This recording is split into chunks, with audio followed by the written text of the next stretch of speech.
Educação à distância, mudando realidades.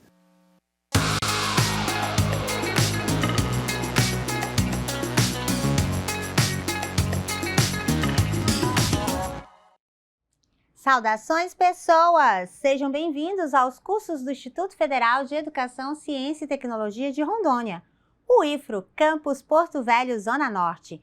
Você está no curso de Licenciatura em Pedagogia EAD e eu sou a professora Anabela Barbosa. Juntinhos estamos na jornada de legislação educacional na trilha LDB. E nesse episódio, Educação do Campo. Quer saber mais? Vem comigo! Bom, para iniciar esse episódio, passarei a minha audiodescrição. Eu sou uma mulher parda, de cabelos pretos, estão presos na altura do ombro. Estou trajando um vestido de tonalidade verde claro, com uns pontinhos. Ao fundo está a tela interativa aqui dos estúdios do Campus Porto Velho, Zona Norte, com os dizeres, com a apresentação de slides, Jornada de Legislação Trilha LDB. E o meu sinal para a comunidade Libras é Anabela. Nesse episódio, ai que tudo! Nesse episódio, Educação no Campo. Para a gente começar, vou fazer aqui a leitura de um trecho de um livro maravilhoso, que é de algumas professoras aqui do nosso campus, da professora organizadora desse título, Práticas Pedagógicas na Pandemia, da professora Ariadne e da professora Rosa, Do Medo à Ousadia. São vários artigos sobre a educação e um deles vai versar sobre a educação do campo. E o que eu destaco aqui, o título do artigo é o capítulo 12, A Educação no Campo em Tempos de Pandemia, no município de Benjamin Constant, no Amazonas. Os autores são o Patrício Freitas de Andrade e a Geise de Góes Canales. E lá na página 242, eles vão dizer o quê? Olha que fantástico essa fala. Educação do campo é uma postura político-pedagógica, crítica, dialética, dialógica, postulando uma formação técnica e política de sujeitos politicamente conscientes, com uma visão humanizadora. Valoriza o sujeito através da sua identidade cultural e compreende o trabalho como algo que dignifica o homem, enquanto sujeito histórico, e não enquanto objeto ou coisa. É importante lembrar que a educação do campo é uma das estratégias de resistência. Por isso mesmo, é importante ressaltar o protagonismo dos movimentos sociais e sindicais na conformação das políticas públicas e constantes reivindicações acerca da educação do campo. Ai, que lindo isso! Olha, recomendo a leitura Práticas Pedagógicas na Pandemia, aqui, organizado pelas professoras Ariadne e pela professora Rosa. Você viu o teor desse texto? Que citação maravilhosa! Pois é, a educação no campo é uma manifestação de resistência à alienação. E ela deve ser pensada com esse propósito de desenvolvimento crítico, participativo e de resgate e manutenção da identidade cultural de quem reside no campo, de quem reside na zona rural. E nessa trama que a gente vai conhecer o como a LDB prevê a educação do campo. Vamos acompanhar? Bom, então a nossa jornada de legislação educacional já tem aí uma história, vários episódios, todos esses que estão aqui no nosso sumário. Você consulta aí o nosso canal do YouTube do Zona Norte para você assistir, você acessa o material lá no ambiente virtual de aprendizagem e aqui a gente vai ver educação do campo. Bom, o que a LDB prevê sobre a educação do campo? A LDB lá no artigo 23, ela vai dizer assim: a educação básica poderá organizar-se em séries anuais, períodos semestrais, ciclos, alternância regular de períodos de estudos, grupos não seriados, com base na idade, na competência e em outros critérios, ou por forma diversa de organização, sempre com o interesse do processo de aprendizagem assim o recomendar. Então percebam, no artigo 23 eu não tenho uma seção da educação no campo, como eu tenho na educação de jovens e adultos, né, ou da educação básica. Então, como ela é uma modalidade, ela não tem aí uma seção específica, mas ela tem alguns artigos que vão subsidiar a organização da educação no campo. Entre eles é a organização diversa do processo educativo.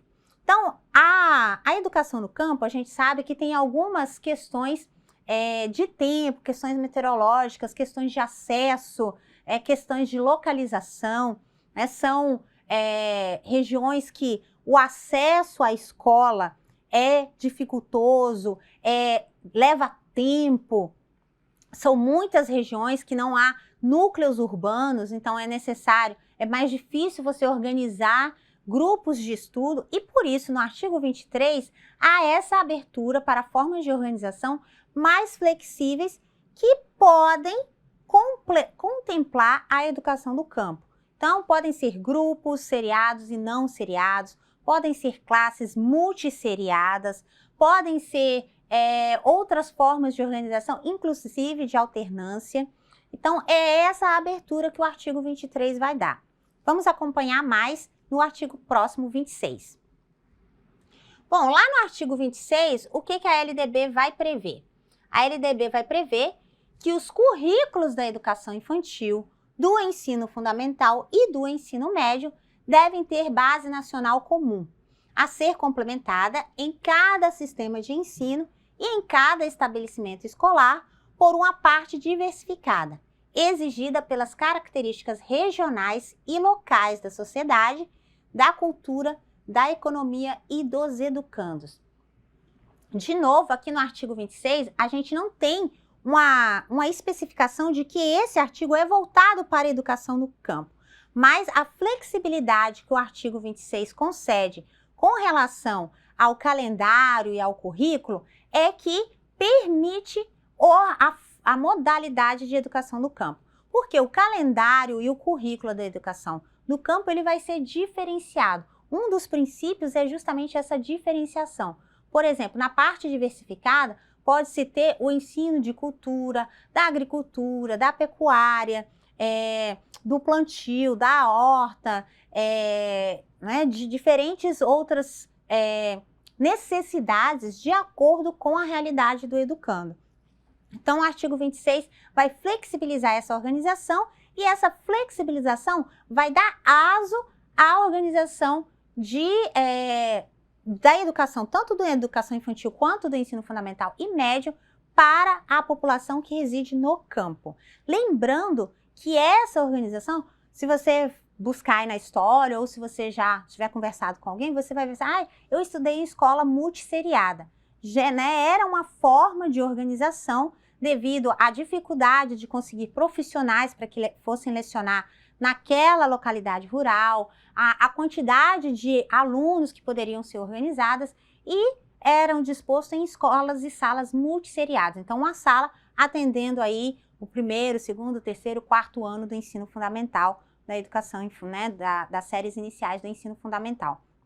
Posteriormente, a gente teve, agora bem mais recente, a instituição e a organização das escolas polo, né, escolas em que se organizam, então elas já não são aquelas escolas pequenininhas, que era uma turminha com um professor que geralmente fazia tudo, limpava a escola, fazia merenda e ensinava aos alunos, todos numa mesma sala, mesmo que em estágios diferentes, para as escolas polo, que teve uma maior estruturação, então escolas de grande porte, que atendem do ensino fundamental até o ensino médio, com o deslocamento dos professores da área urbana para a área rural, para ministrar as disciplinas e todas as disciplinas da base comum e da base diversificada para esse público, e com a oferta de merenda, com toda a equipe técnica profissional. E o deslocamento desses professores custeado pela União, pelo Estado ou pelo município,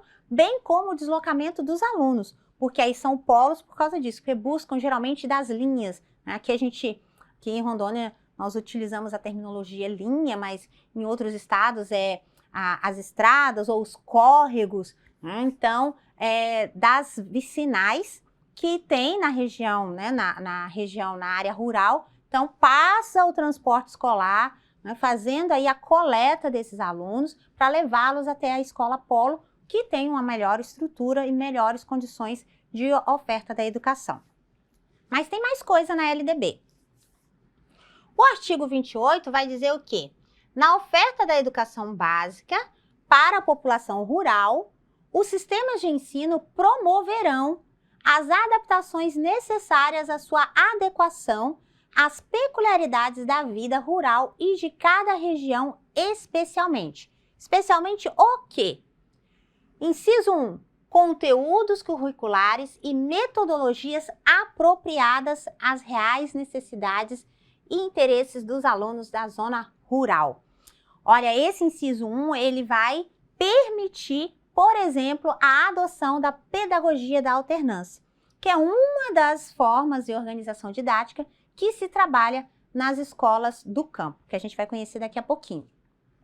Além disso, ele vai permitir essas peculiaridades da população que reside no campo. E tem o inciso 2. O inciso 2 vai permitir o quê? A organização escolar própria, incluindo a adequação do calendário escolar às fases do ciclo agrícola e às condições climáticas. Inciso 3, a adequação à natureza do trabalho na zona rural. Por último, mas não menos importante, o parágrafo único, o fechamento de escolas no campo, indígenas e quilombolas será precedido de manifestação do órgão normativo do respectivo sistema de ensino, que considerará a justificativa apresentada pela Secretaria de Educação, a análise do diagnóstico do impacto da ação e a manifestação da comunidade escolar. Bom, o que a gente tem aqui? Muitas coisas, né? Primeiro que haverá a condição para as escolas adequarem o seu currículo, o seu calendário e a sua forma de organização às condições da população que reside no campo. O que é isso? O ciclo agrícola. Então, aí, mais uma vez, a possibilidade de trabalhar com a pedagogia da alternância. Então, na época que você tem colheita, né, as turmas ou os dias de estudo ou as horas de estudo podem ser adequadas, então entrar mais cedo e sair mais tarde, ou entrar mais cedo e sair mais cedo e depois no outro período é compensado. Aí vai depender da realidade, da peculiaridade da escola que atende essa comunidade rural.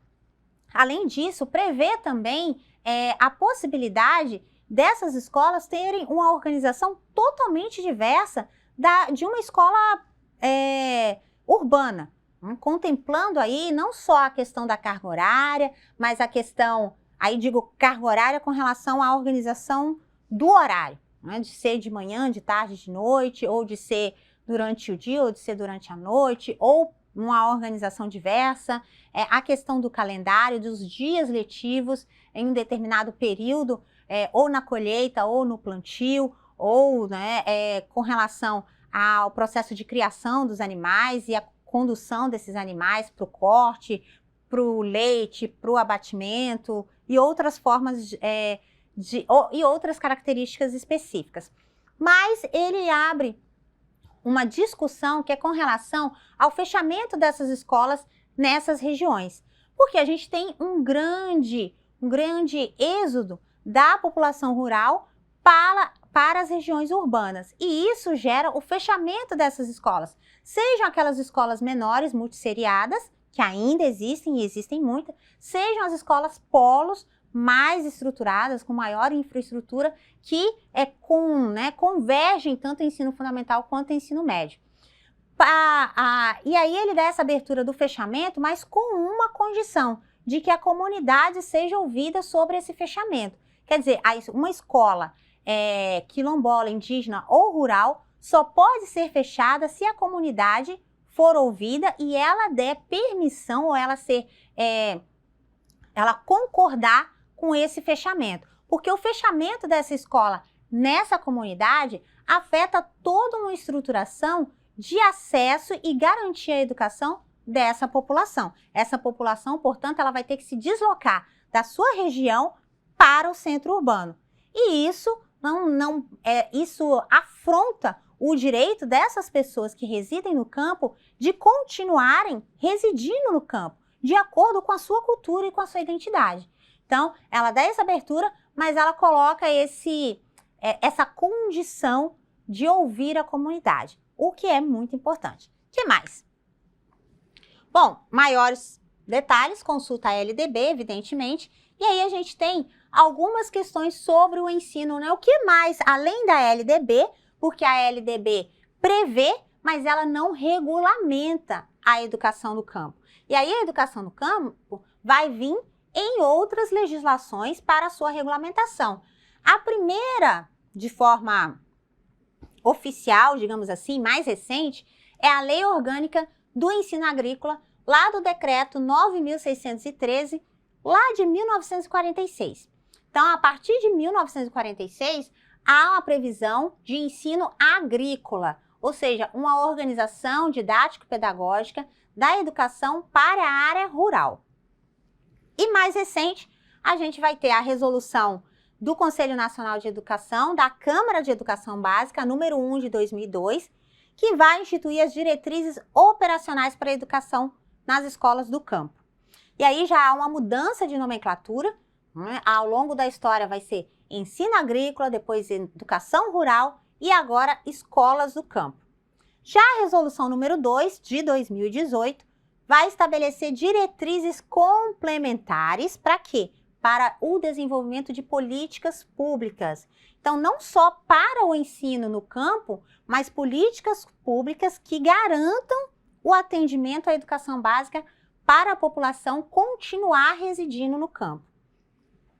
E mais recente, o parecer número 22 de 2020, que vai definir as diretrizes curriculares para a pedagogia da alternância na educação básica e na educação superior. Então, a pedagogia da alternância vai vir regulamentada, prevista, autorizada, agora em 2020, pelas diretrizes do Conselho Nacional, pela Câmara, né, pelo Conselho Pleno. Então, percebam, na resolução 1 e 2, eu tenho a Câmara de Educação Básica. No parecer do Conselho Nacional de Educação, eu tenho esse parecer é do Conselho Pleno, ou seja, aplica-se a todas as etapas da educação e não só à educação básica.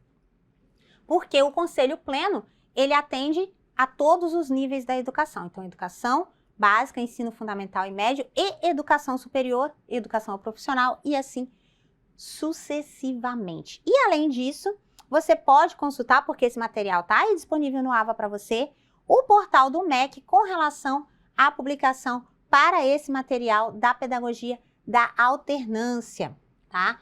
E aí, olha só o que a gente tem aqui. O portal do Ministério da Educação vai trazer aí, ó, todas as resoluções. Nosso objetivo aqui não é ler, né, mas só para vocês visualizarem que o portal do MEC vai trazer todas as resoluções com relação às diretrizes e às normativas que regulamentam a educação do campo prevista lá na LDB. Dentre elas, as para formação de professores e as políticas públicas para a pedagogia da alternância, ó, que são as de 2008 e a de 2020, que vai tratar das políticas públicas que a gente versou agora e das diretrizes curriculares da pedagogia da alternância para a formação de professores para a educação no campo.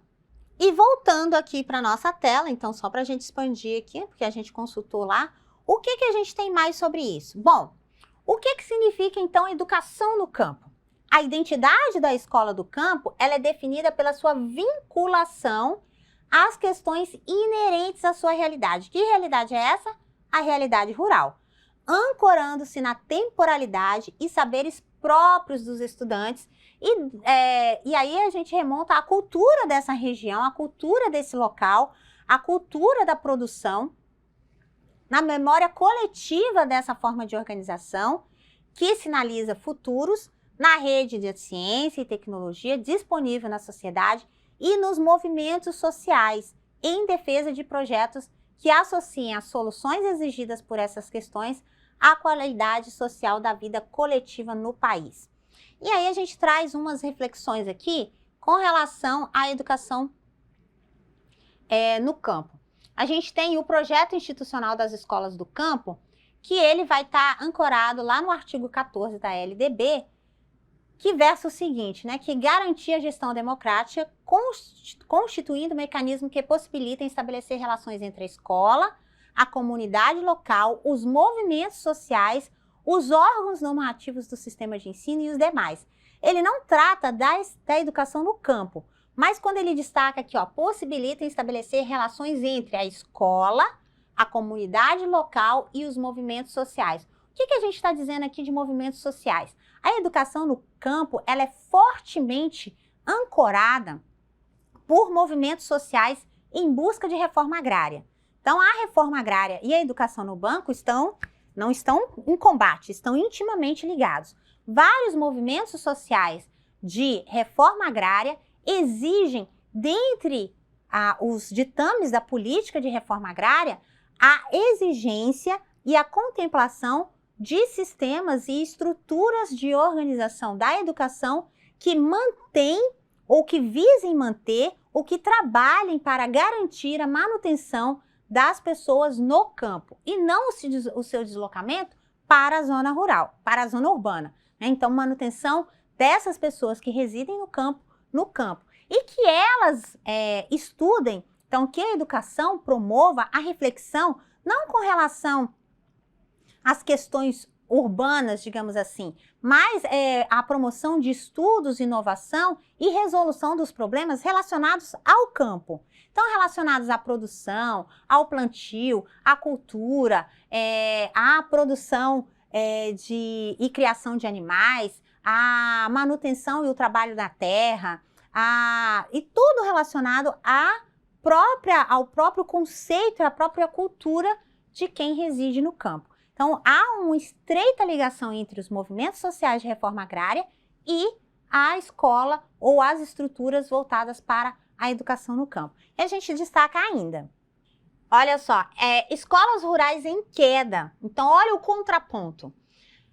Houve uma redução no número de instituições de ensino no campo e isso preocupa o governo. Lembra aquele parágrafo lá do artigo que a gente destacou agora? Que para o fechamento de uma escola rural tem todos aqueles condicionantes, inclusive a manifestação da comunidade? Pois é, mesmo com essa condição legal, há uma redução no número das instituições no campo. E aí, o que esse gráfico aqui nos destaca? Olha só, esse gráfico nos destaca que em 2013 a gente tinha aproximadamente 70 mil número de pessoas que estão na área rural. E aí, dessas escolas, 119 mil eram na área urbana, 70 mil na área rural. O que acontece? Aí de um total de 190 mil de escolas no país. Então, 70 mil rural, 119 mil urbana. Há escolas com até 50 alunos, que são aquelas escolas que a gente falou, na maioria multisseriadas. Nas escolas rurais, 56%, nas escolas urbanas, evidentemente, 9%. E aí, qual foi a evolução ou a involução, se a gente assim entender, por causa do êxodo rural? O número de escolas rurais caiu 31,4% entre aí o decênio de 2003 a 2013. E aí, esse êxodo rural, a gente pode ver aí da população rural, a partir da legenda, azul, população rural, e laranja, amarelo, população urbana. Então, as escolas urbanas aumentaram aí de 108 mil para 118 mil, 119 mil, e as escolas rurais caíram de 103 mil para 86 mil e em queda. Esse é o panorama de 2013, ó, então de 2003 a 2013, até 70 mil escolas em 2013. E aqui na lateral, o gráfico da população em milhões. Então, 150 milhões de pessoas em 2010 residindo na área urbana e a menos que 50 milhões residindo na área rural em 2010, na série histórica de 1950 a 2010. Esses gráficos são de fonte do Ministério da Educação, do Censo Escolar, do INEP-MEC, o Censo Demográfico IBGE, tá? Então, de 2013. A gente não tem dados mais recentes do que esse. E aí, a outra reflexão que a gente trata agora é, bom, diante desses gráficos, né, que nos apontam, é importante a gente fazer o resgate histórico. Então, qual é o resgate histórico que nós temos?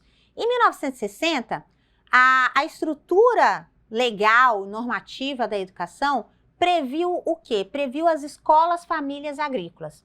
Eu acho que aí vocês já ouviram falar, as EFAs.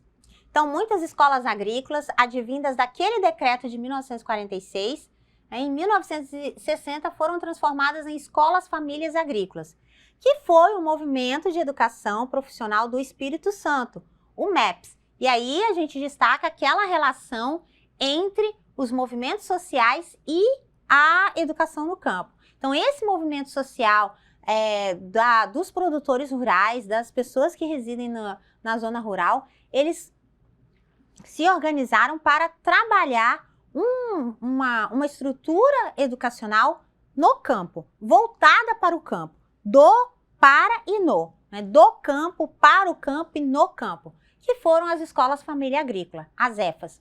Ainda algumas remanescentes no Brasil, mas a grande maioria aí, como a gente viu nos dados do censo escolar do IBGE, em decréscimo. Então, uma parcela dessas escolas são EFAs, mas a outra grande parte são escolas na estrutura urbana, mas localizadas na zona rural.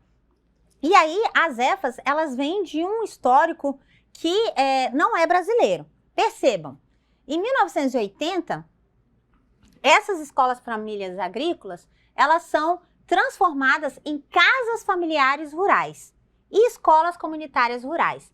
Essa nomenclatura não ficou por muito tempo, né? Ficou aí, no máximo em torno de 10 anos, porque em 1990 houve novamente um forte movimento, o Movimento Nacional de Educação no Campo, e eles reivindicaram a reestruturação dessas escolas a partir da reforma agrária do Programa Nacional de Educação, que é o PRONERA, que trabalhava, né, que foi luta das pessoas que fizeram parte desse movimento justamente para organizar o Programa Nacional de Educação da Reforma Agrária, o PRONERA, ou seja, incluir o Programa Nacional no Programa de Reforma Agrária. Não apenas fazer a reforma agrária, entre aspas, colocar as pessoas na zona rural, mas não dar a elas condição e acesso à educação.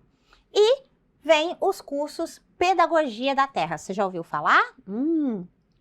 Leonardo Boff vai tratar bastante disso. Então, se você quiser aprofundar os conhecimentos. Em 2008, há a previsão dos cursos de licenciatura em Educação do Campo e licenciaturas interculturais indígenas através do PROCampo. Gente, olha só que diferença na história. Então, 1990 para 2008. Só em 2008 que haverá a previsão formal, de acordo com o Ministério da Educação, autorizada pelo Ministério da Educação, dos cursos de licenciatura licenciatura em Educação no Campo, específico para Educação no Campo. E é nesse interim que vai se ter a pedagogia da alternância. O que é a pedagogia da alternância? A pedagogia da alternância é uma proposta educativa voltada para o homem do campo, homem e mulher, o ser humano do campo, que tem entre os seus pilares o desenvolvimento do meio e a formação integral do educando. Portanto, conta com várias ferramentas pedagógicas orquestradas em um plano de formação, entendido como reflexo de um currículo integrado no desenvolvimento das comunidades rurais. E aqui a gente trouxe um gráfico que são os 4 pilares das CEFAs, as comunidades, escolas, famílias agrícolas, que são as finalidades. É a formação integral, e a formação integral é diretamente relacionada ao desenvolvimento do meio, que por sua vez se relaciona com a associação. O que é essa associação? É a associação política, são associações rurais, que são essas pessoas que literalmente se associam para produzir, vender a sua produção, bem como para acessar as condições sociais, políticas e econômicas da produção da sua realidade. E ela se relaciona com a pedagogia da alternância, que são os meios. Esse gráfico, ele é do Gimonet, o Gimonet de 2007, página 15, e o Gimonet é que vai escrever sobre a pedagogia da alternância, francês, e aqui ele foi trago no livro do Gabriel Almeida e da Jaqueline de Moraes. E além disso, a gente trouxe esse texto também do Gabriel e da Jaqueline, se você quiser aprofundar seus conhecimentos meteorológicos. Esse artigo foi publicado em 2011, Pedagogia da Alternância e Desenvolvimento do Meio, Possibilidades e Desafios para a Educação no Campo Fluminense. Então, os autores, o Gabriel Frazão e a Jaqueline Dália, e eles vão discutir, a gente vai ler o resumo aqui, o link vai estar aí no ambiente virtual para você se aprofundar. Então, a pedagogia da alternância é uma proposta educativa voltada para o homem do campo, que tem entre os seus pilares o desenvolvimento do meio e a formação integral do educando. Para tanto, conta com várias ferramentas pedagógicas orquestradas em um plano de formação, entendido como reflexo de um currículo integrado. Todavia, embora tenha comprovado a sua influência no desenvolvimento das comunidades rurais brasileiras, a pedagogia da alternância, principalmente no estado do Rio de Janeiro, não tem sido tratada com o devido respeito por parte do poder público. E aí, esse texto do Gabriel e da Dália vão refletir sobre o cuidado e a importância e o suporte que o Estado brasileiro concede à pedagogia da alternância. Porque para além da previsão normativa, que é o que a gente viu nos slides anteriores, tem que haver todo um circuito de políticas públicas que garantam a realização dessa pedagogia da alternância. Não é só uma previsão normativa. Então, você precisa de políticas públicas relacionadas à alimentação, políticas públicas relacionadas à pesquisa e inovação, políticas públicas relacionadas à extensão, à formação para o trabalho dessa população, políticas públicas voltadas para a formação desses professores que vão atuar no campo, políticas públicas voltadas para a reforma agrária e que subsidiam a educação no campo, políticas públicas que subsidiem a produção e a comercialização da produção das pessoas que residem no campo para garantir a manutenção dessas pessoas no campo e não provocar o êxodo rural, sair do campo para a cidade. Então, é um complexo de políticas públicas para garantir o direito e o acesso à educação no campo, que é uma identidade cultural, tá? A gente tem ainda aqui as recomendações de leitura, né? Então, as nossas recomendações de leitura para você se aprofundar na educação no campo, até porque aqui são generalizações, a gente tem disponível na biblioteca virtual Territórios Educativos na Educação do Campo, Escola, Comunidade e Movimentos Sociais, da Maria Isabel Antunes, um livro maravilhoso. A gente tem também Escola da Terra. Esse livro é tudo de bom, hein? Esse livro da Maria Isabel, que é organizadora, é maravilhoso. Desafios e possibilidades para a formação continuada de professores. Ele vai discutir como que se dá os processos de formação de professores para trabalhar com a pedagogia da alternância e com a escola, com a educação no campo. A gente também tem como recomendação Infâncias do Campo, também organizada pela Maria Isabel, e, por último, mas não menos importante, Conhecendo a Pedagogia da Alternância. Esse Conhecendo a Pedagogia da Alternância, ele foi organizado pela FGV, vamos ver se ele vai aqui abrir o nosso título, organizado pela FGV, e você, por meio do link aqui, você tem acesso aí, ele é uma produção do Instituto Federal do Maranhão, tá? E aí, ele tem aqui o amparo, né, feito a partir do mestrado profissional em educação profissional. Esse material foi produzido pela Anne Camille e Conhecendo a Pedagogia da Alternância é todo o material aí construído sobre, deixa eu acessar aqui o sumário para vocês terem uma ideia aí do que pode ser o que está contemplado nesse material. Então, ó, entendendo a pedagogia da alternância, vamos aumentar aqui para a gente ver, né? Todo mundo ver. Então, entendendo a pedagogia da alternância, o que é pedagogia da alternância, a história, os instrumentos pedagógicos utilizados para se trabalhar na educação do campo, como se dá o acompanhamento pedagógico da aprendizagem, quais são os parâmetros didáticos para se organizar a educação no campo. Então, um material fabuloso que vale a pena vocês consultarem. E, evidentemente, é claro que se você quiser saber mais, você consulta o material que está disponível aí no nosso episódio. Tá a descrição desses links todos no nosso ambiente virtual. Todos os links da apresentação são interativos, a apresentação também está no AVA, todas elas são interativas, você clica igual eu clico aqui, né? Muito chique. Você acessa esses materiais e para você se aprofundar, porque, claro, aqui eu fiz apenas generalizações, foram um resumidinho. Não acredite em tudo que o professor fala, né? Consulte, acesse e construa o seu próprio conhecimento, porque a base é a leitura. Até mais, bonanças!